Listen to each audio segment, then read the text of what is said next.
Fair warning, this episode contains references to child labor and descriptions of physical distress that may be triggering to some listeners.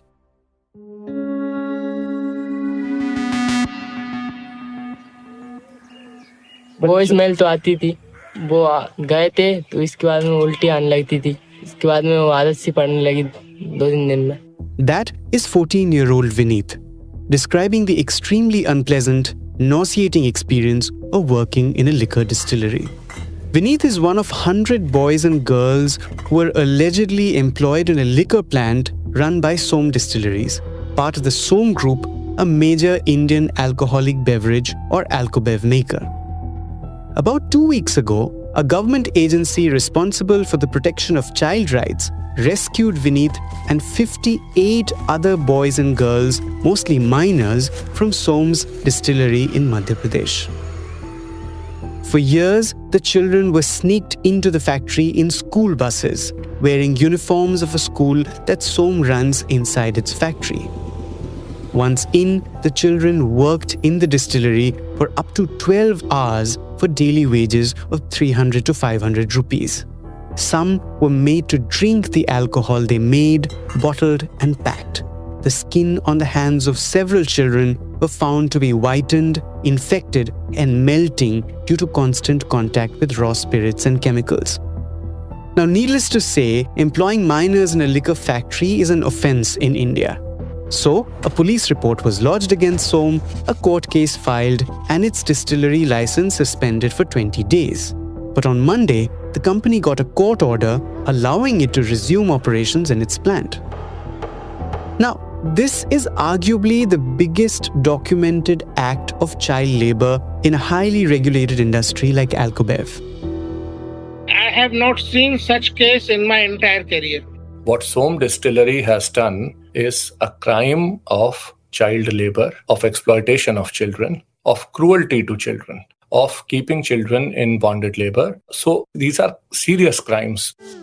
So how did such serious crimes occur under the very noses of local government authorities? Why did the children work there? How was the investigation done that finally led to the revelations? What happens to Som Distilleries now? What happens to the children now? How will they be rehabilitated? Or rather, are there enough efforts being made to rehabilitate them? Most importantly, how does this incident reveal gaping holes in India's protection of its children's rights and their welfare? To find out answers to all these questions, I travelled to Raisen in Madhya Pradesh. I met some of the children and their parents. I spoke to officials at the local child protection agency, the labor department, the local government, the state and the centre. I spoke to a senior member of the non-profit organisation whose investigation revealed Som's wrongdoing, and the official who took it to court. I also spoke to one of the most prominent child rights lawyers in the country to understand what legal recourse children really have against exploitation in India. Listen on. It's Thursday, the 4th of July. I'm your host Anirban Chowdhury. This is the Morning Brief.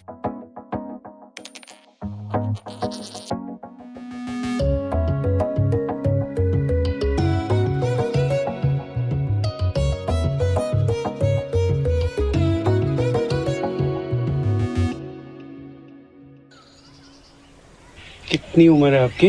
14. ये आपके पापा हैं? जी. क्या नाम है आपका? Kailash. Vineet stays with his father, 4 sisters and his grandparents in a village called Gopisur, about 25 kilometers from Bhopal. He tells me he worked at the distillery for just 15 days. This is something the investigating officials later told me may not be true. Many children had been working in the factory for more than a year. नहीं, 15 दिन हुए हमें. सिर्फ 15 दिन हुए थे? जी. क्या काम करते थे वहाँ पे? पौवा जमाने का. कितने घंटे काम करते? कब जाते थे, कब वापस आते थे? 8 बजे जाते थे, 5 बजे वापस आ जाते थे. 5 बजे वापस आ जाते थे. सारा दिन वही काम. और महीने का कितना मिलता था आपको? 9,000. Vineet quit school when he started working at the distillery. He went there at 8 a.m. and got out at 5 p.m. with a 300 rupee daily wage in his pocket.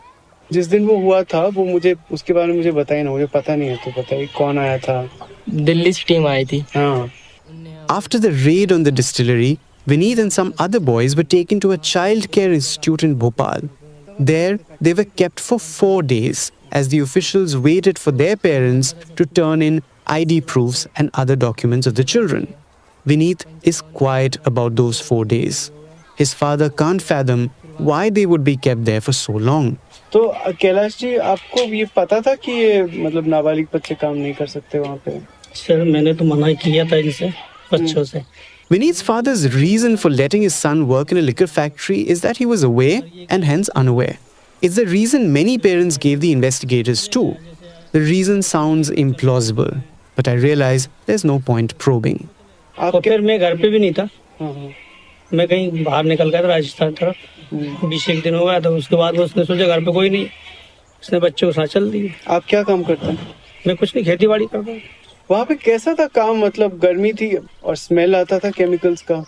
वो स्मेल तो आती थी उसमें. अच्छा, केमिकल की स्मेल. हाँ. अच्छा, तो दिक्कत होती थी आपको? वो गए थे तो इसके बाद में उल्टी आने लगती थी. इसके बाद में वो आदत सी पड़ने लगी 2-3 दिन में. तो आपको फिर से काम करने बुलाएंगे, जाएंगे आप? नहीं, पढ़ाई चालू हो गई, मैं पढ़ना चाहता हूँ. Vineet does not want to go back to the place which made him nauseous and his friends' hands melt. Also, he tells me once I stopped recording that the officers told him he and his father would be arrested if he goes back to that distillery. Vineet has resumed school and he wants to study. That, however, isn't an option for many other rescued kids. A few kilometers from Gopisur is Sehatganj. The village is closest to the distillery and this is where many of its workers live. For someone like me dependent on Google Maps, it's difficult to locate houses and people there. But I find my next child. आपका नाम सपना है? अच्छा, कहाँ बात करें बताइए? खड़े रह के बात करें कि कहीं बैठ सकते हैं? बैठ सकते हैं, पंचायत भवन. अच्छा, चलिए ना. मुझे 10 मिनट आपसे बात करनी.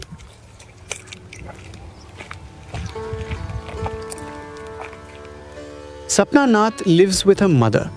She says she's 17, her mother corrects it to 16. Sapna is a coy teenager.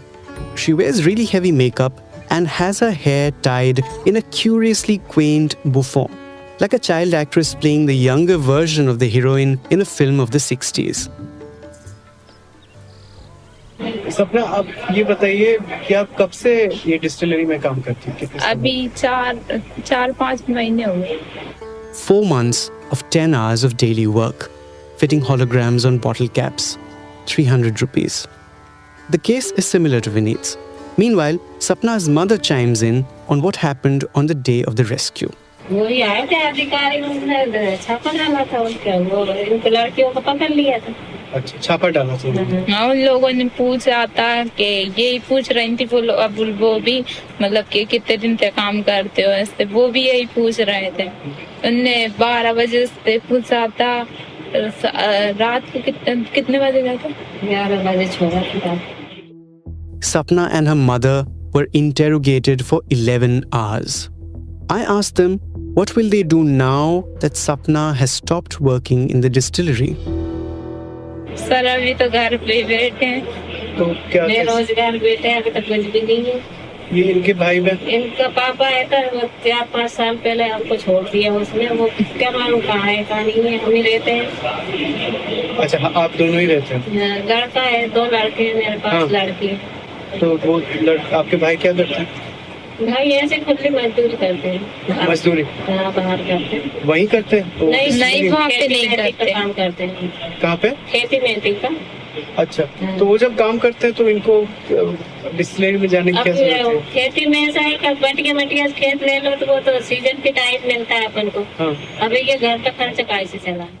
Sapna's father left them years back and never returned. Her 2 brothers work in the fields, but the money is irregular. It's Sapna who used to manage daily expenses. I asked them if they've been promised any compensation from the officials.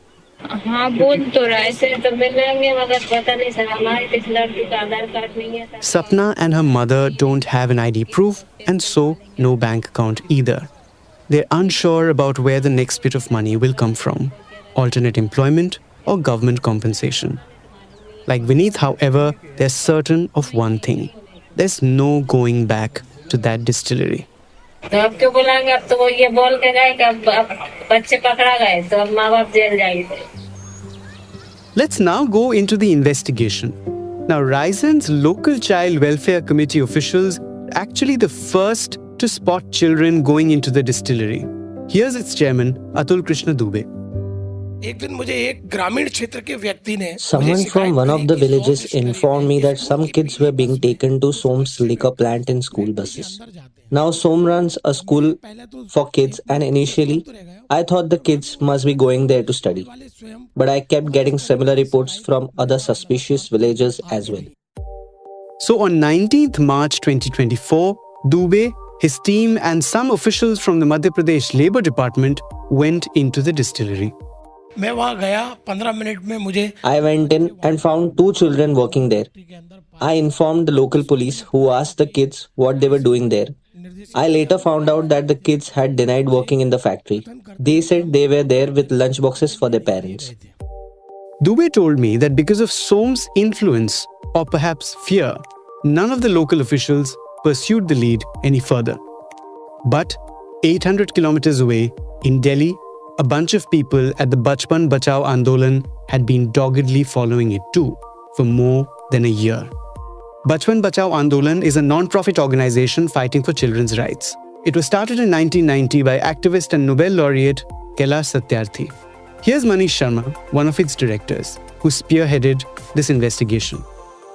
Som Distillery के बारे में We had been getting leads that children are engaged in labor in Som Distilleries. The company has been on our radar for a year, but we had no proof.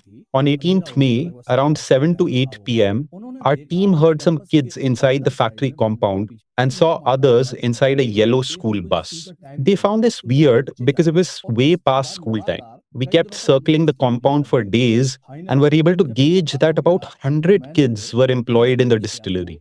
I wrote to the NCPCR and they came to the premises on 15th June. We rescued 59 children, 39 boys and 20 girls. About 40 kids were made to escape, and when we entered the plant, we found such a terrible stench of the chemicals and spirits that it was difficult for us to stand there even for 10 minutes. It's unbelievable that kids aged 12 to 15 years were made to work there for 12 hours. Now, once the NCPCR, or the National Commission for Protection of Child Rights, came into the picture, things moved really fast. An inspection, quick evacuation of children, a police report, a legal filing, and a temporary suspension of the company's distillery license. Here's Priyank Kanoongo, Chairman, NCPCR. I have not seen such case in my entire career. The situation was so pathetic of those children. Out of these 59 children, 20 were girls. So we rescued them, we informed the authorities, and started process of prosecution and rehabilitation. This is also true that when we reached factory, some children were ran away. Actually, the factory administration did it, and we couldn't rescue them at that point of time. So, but I cannot say how many children were there. But it's true that 59 were rescued. Out of them, about 43, 45 were found to be minors. Mr. Kanoongo, now that NCPCR has filed a police report and also a case, what's next? We are keeping a close eye in entire case, in matters related to this rescue in High Court also. So we are keeping a close eye on it, and definitely we will ensure conviction of the perpetrators. Okay, got it, sir.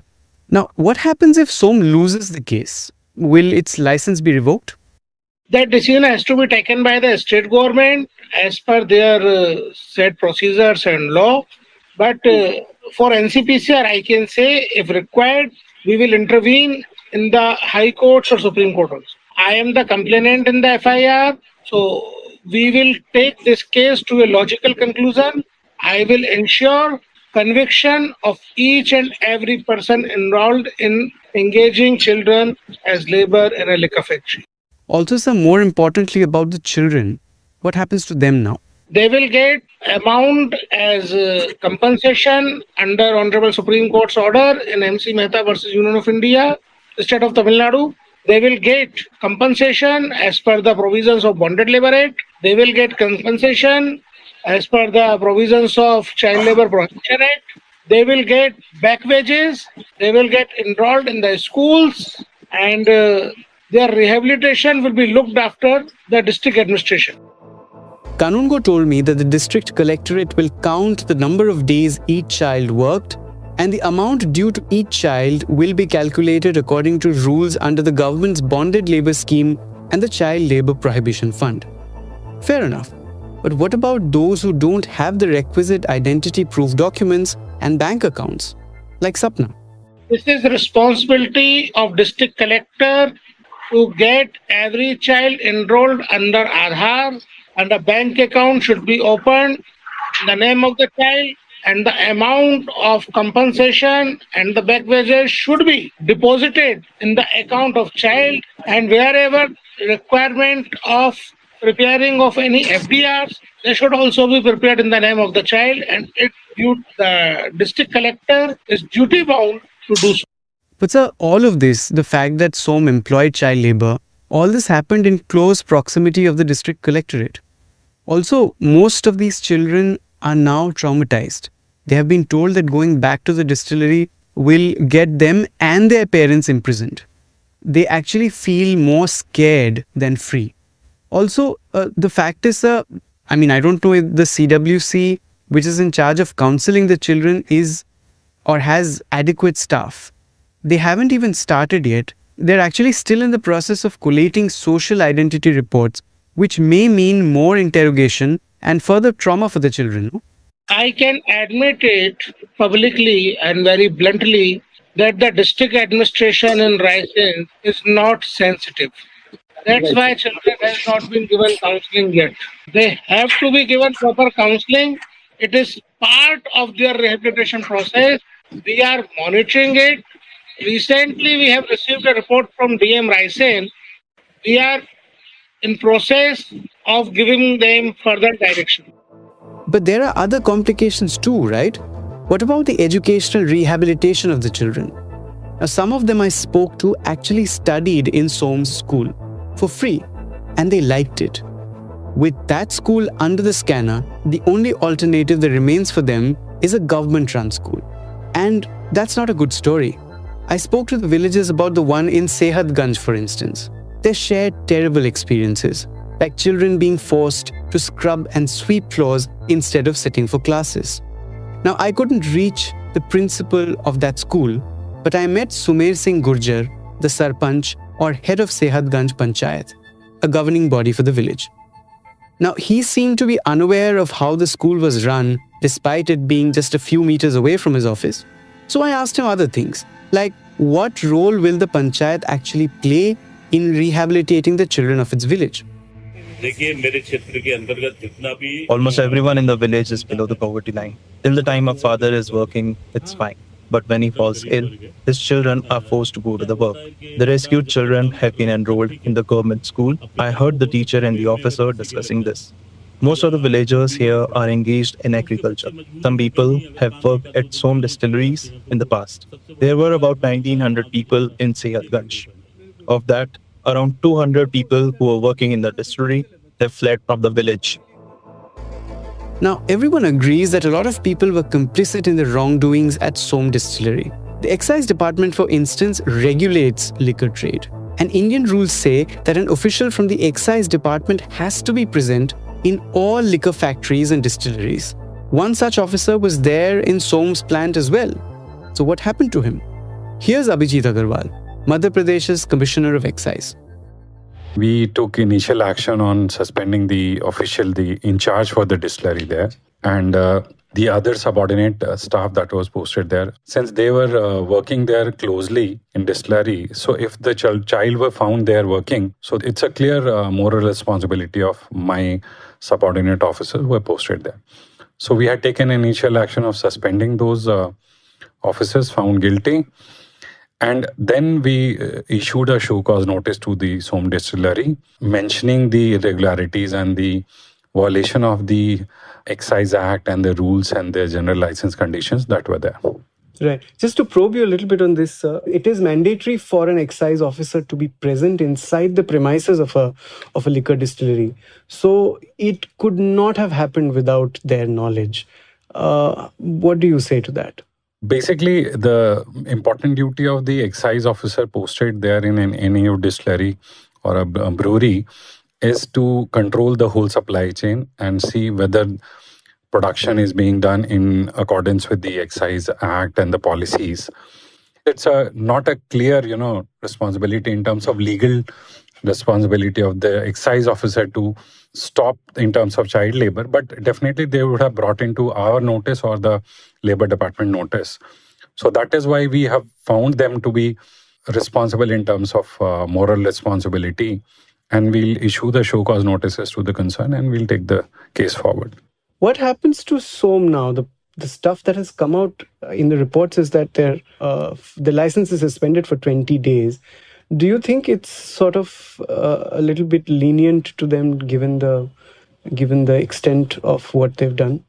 See, this was a initial because we can't suspend the license for indefinite period. That amounts to cancelling the license. And as per the Excise Act and as per the excise rules and the general licensing rules, we issued the show cause and we got the reply from Som Distillery, and we found that cancelling license to a certain period, along with a mandate that we will get a clear representation and a clear report from the Labor Department that whatever the child labor that was being done or the children were employed in the unit, that has been taken care of, and now no such violations are occurring in the times to come, then only we'll open the unit or, relaunch their license.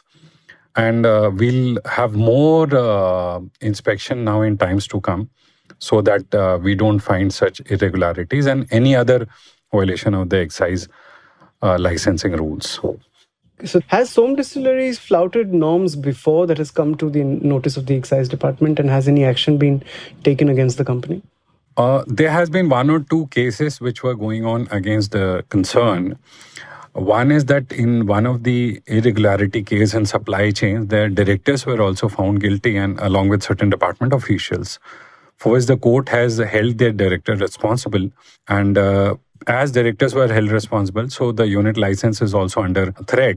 So I've issued a show cause notice to the concerned Som Distillery, and they have replied, and we are evaluating the reply and take it to the logical conclusion. And there was another case that was closed some years before when they had installed certain tanks without prior permission of the government or the department, and notices were issued, and then certain penal provisions were imposed against the unit.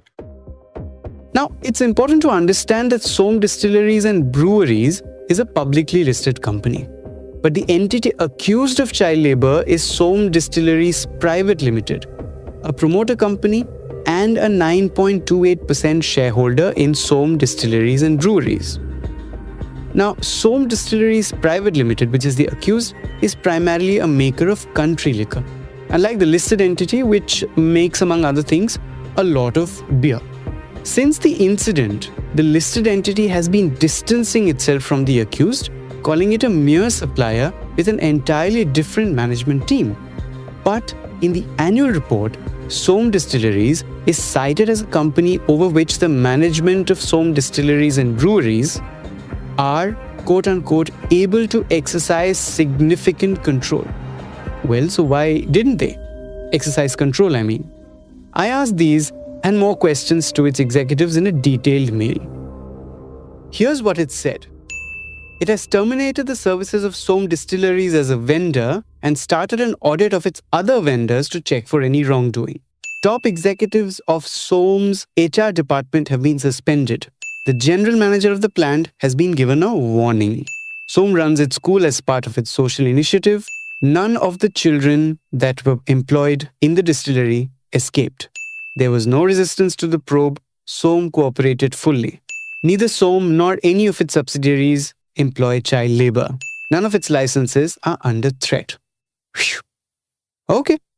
Anyway, finally, let's come to the core issue, the most complex problem. that of child labor. Now, according to some figures from the government, India had a total of 7.8 million child laborers in 2023. Most of them were engaged in the textiles and construction industries. In fact, like I said, it's very rare to have instances of child labor in the alcobev sector. The one other case of child labor in the industry happened in 2021 in Chandigarh. But the number of children employed there were a fraction of the ones employed in Som's distillery.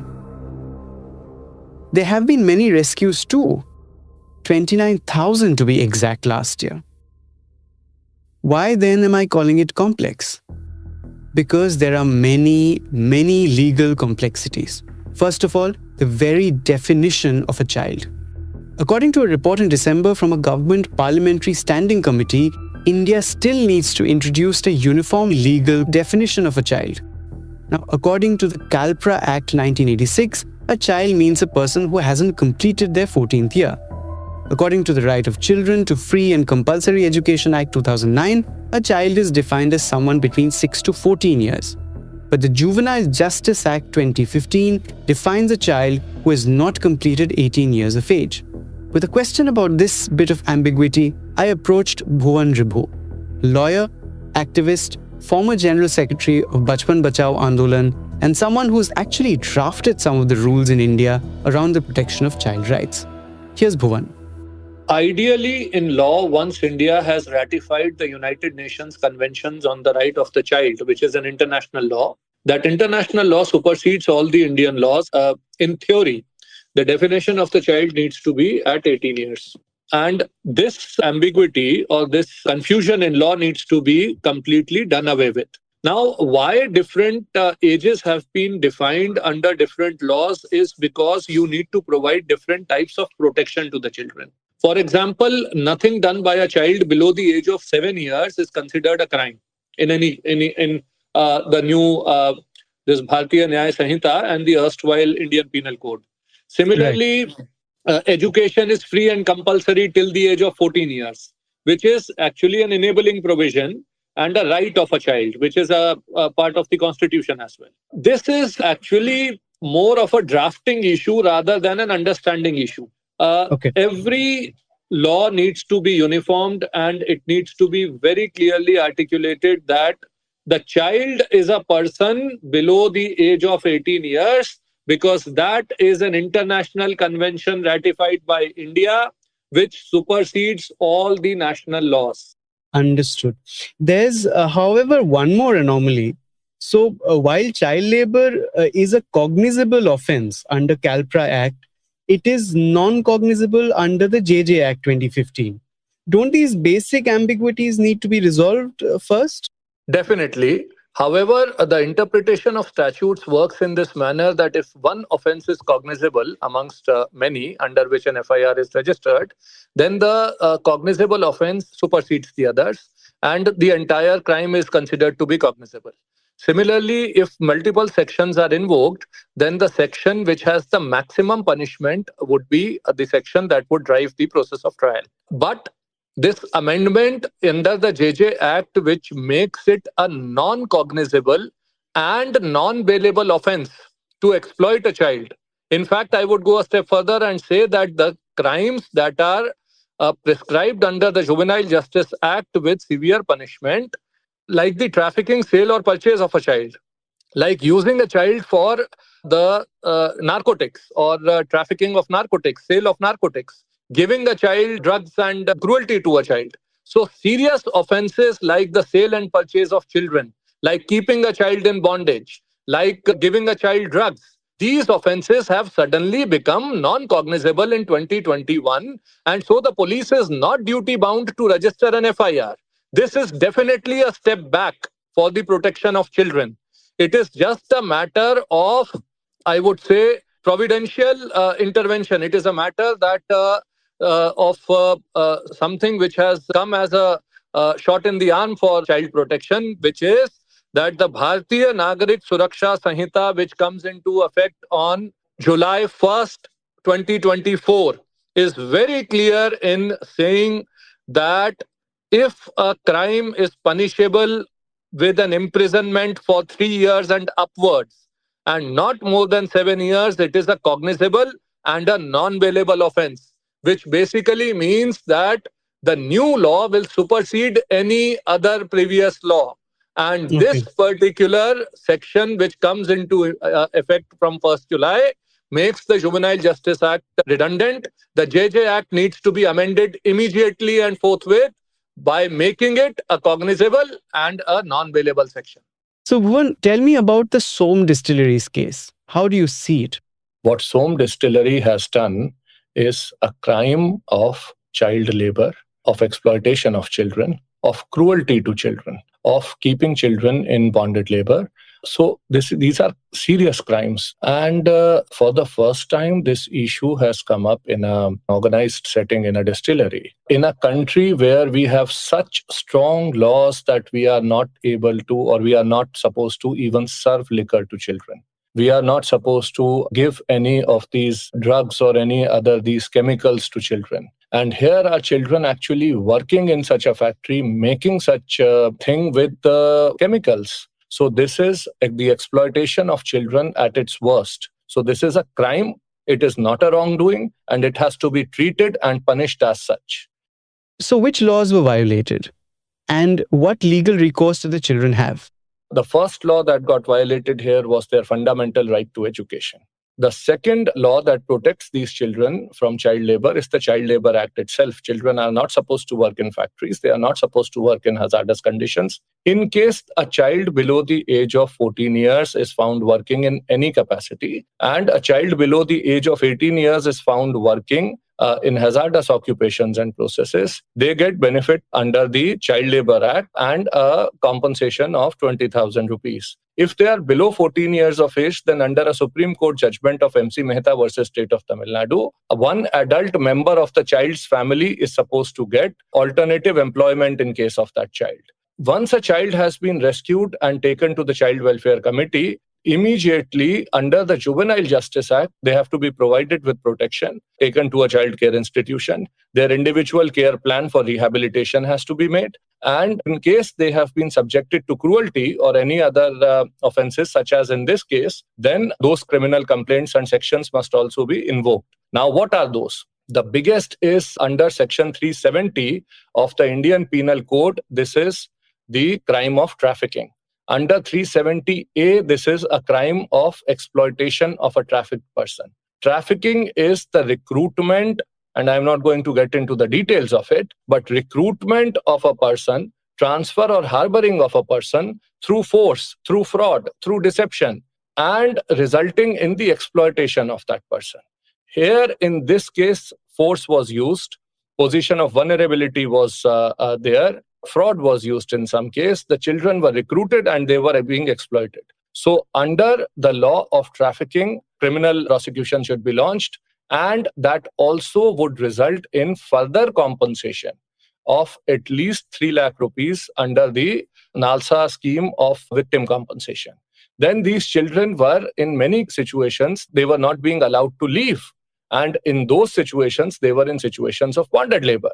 Under the bonded labor central sector scheme, the government is supposed to provide 3 lakh rupees as compensation to each one of these children. For the period of their employment, the government is going to recover the back wages as if they were an adult and ensure that those back wages are also given to the children. So substantial amount of monetary compensation is available to the children. All this money will go to create a trust fund. From this trust fund, the children can continue with their education, and it would be treated as a stipend, etc. So there are enough laws in place to provide rehabilitation services to the children. It is just that the agencies responsible for them have tried to abdicate from their responsibility when they did not act, and subsequently also they have not used all these laws and all these sections. But the NCPCR has issued notice to the Madhya Pradesh government, and hopefully this would result in some action very soon.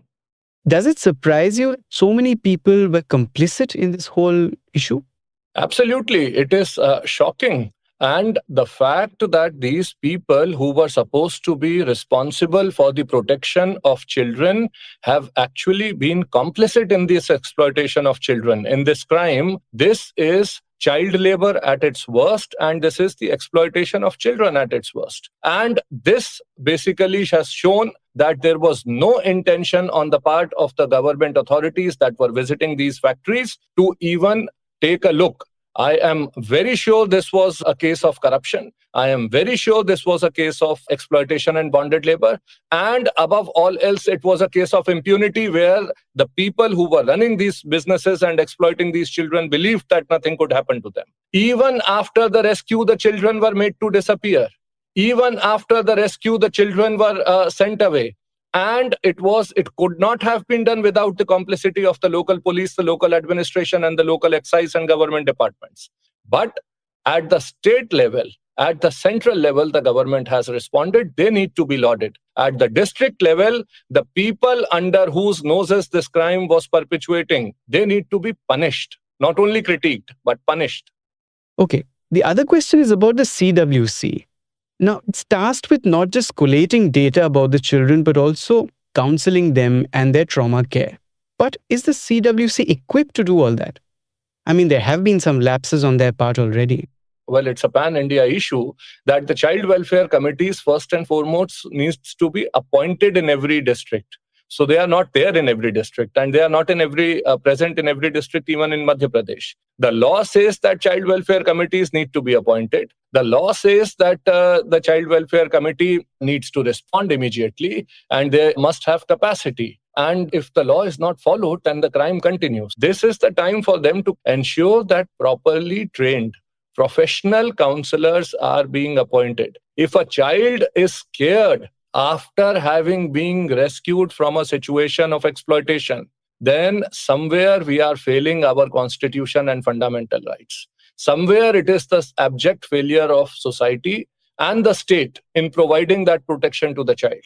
The child is thinking, I am a criminal, I have done something wrong. It is shameful. It is shameful to say the least. This is something that came to my mind also right now. So I will be writing to the legal services authorities on this. They need to step in and ensure legal aid is provided and support persons are provided to the children who are trained in psychological counseling. Also, enough legal action must be done in such a manner that nobody is able to threaten the child as a victim or as a witness in the village. So people need to go to the villages. The police needs to act here, and the police and the system must work to protect the family first. Here, as is in the case with so many of these cases, we are re-victimizing the victim. And that is something that is a failure of society that the society must respond to from the state government, maybe from NCPCR. We'll write to all three and see where it goes. I think today, India is a leader in the response against trafficking and child labor in the world. In fact, India has shown a very important initiative where children found working in the mica mines, and mica, which was being used by electronics and the cosmetic industry. After years and years of toil by the NGOs on the ground, mica is almost child labor free, and we are expecting that as early as next week, mica mining in India can be declared to be child labor free. 22,000 children were found to be working, identified, removed from the mines and provided with education, led by 161 NGOs across India as a part of the Access to Justice program and the Just Rights for Children Alliance. Organizations such as Bachpan Bachao Andolan and 160 others have led to the rescue of 29,200 children from situations of trafficking just in 2023-24 alone. We can't say because rehabilitation is a process, it doesn't happen in one day. But in all these cases, actions are being taken for under this MC Mehta versus Union of India scheme. So a child who's rescued probably 3 weeks ago, you are just filing their complaints. But a child who was rescued a year ago would have been issued a release certificate by now.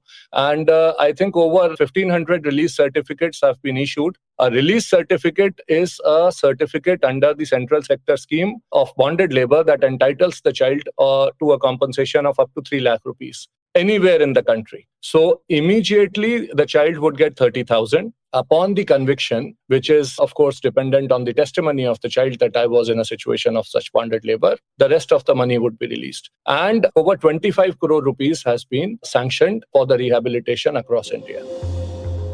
It'll be interesting to see whether Som returns to business as usual in the next few months. But one would expect to see bodies like the NCPCR following through their fight to a fair conclusion. Meanwhile, although India has made significant progress in tackling the child labour menace, the road ahead is still tough. The Parliamentary Standing Committee in December proposed a host of measures to control it. The report said India's Social Justice Ministry must take steps in the elimination. Economic upliftment is a must. According to a note by PRS Legislative Research, while in the last 5 years, 200,000 child labourers have been rescued, very few police reports have been filed against their employers, and very few of those children have been taken to a child welfare committee. The number of agencies and officials, especially the so-called Anganwadis in villages meant to provide assistance and care, is still low. The Standing Committee said that the annual financial assistance of Rs 6,000 to the children has not increased in the last 14 years. That needs to be upped too. Above all, the penal actions against employers need to be far more stringent. As part of its pledged support to the UN's Sustainable Development Goals, India aims to eliminate child labour by 2025. Now, a complete elimination seems far off, but it'll be interesting to see what progress it makes. That's it for today. You were listening to this episode on The Morning Brief. It was produced by Surohini Jain and sound designed by Indranil Bhattacharjee. The overdubs were done by Neil Ghai, Vinayak Agarwal and Rajas Naik. Big shout out to my colleague at TOI, Ambika Pandit, for all her guidance in this episode. The Morning Brief drops every Tuesday to Friday on a listening platform of your choice. Do share and subscribe if you like this deep dive. Keep listening and have a good rest of the week.